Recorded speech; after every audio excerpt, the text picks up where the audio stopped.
سلام. ببین ترانس تاباه، خب بعد سوخته. ما اتصال میدیم اینجا رو نگاه کنید، برداریم این بر خروجی نداریم. خیلی از ترانس های خوب یه فیوز حرارتی داخلشون دارن.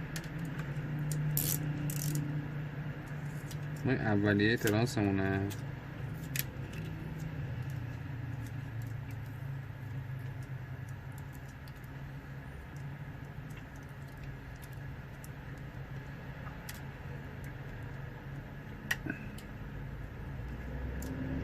خیلی آروم باید بشکافی که ذره به سیم پیچتون نخوره. ببینید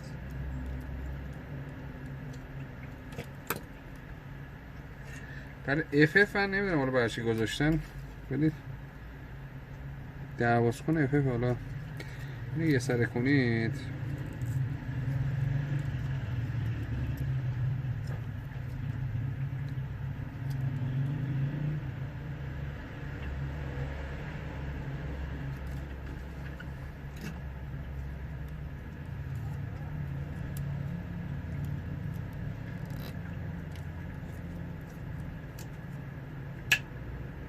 دیدید به راحت این راحتی و قشنگی درست میشه.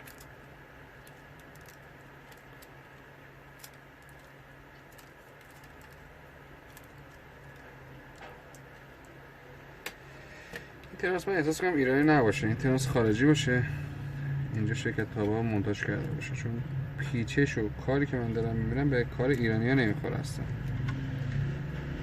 دستگاه پیچه، خدا کنه ایرانی باشه، ولی من شک دارم ترانس خوبی در اصلت. یک کار اشتباهی هم که میکنم میبینید سیم پیچ من میدارم میکنم داخل این، در اصل فیوز خودش مبلغی نداره.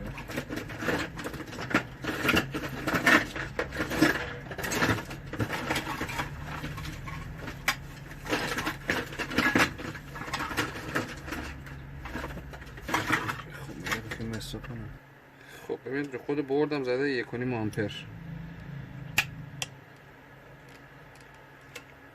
دهناشو جمع کنم، یه فیوز 1.5 آمپر تموم میشه کارش. خب اینم جمع شد. اینجا الکتریکی مشعله، کار تعمیری علاقه‌مند بودید نگاه کنید، به کانال ما سر بزنید. کانال ما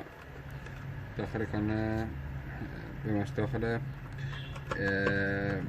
آپارات الکتریکی مشعله، میتونید از اون طریق پیگیری کنید. دوست داشتید کسب کار خودتون راه بندازید. اینجا الکتریکی مشعله، منم محتسبم. ممنون که این ویدیو رو نگاه کردید.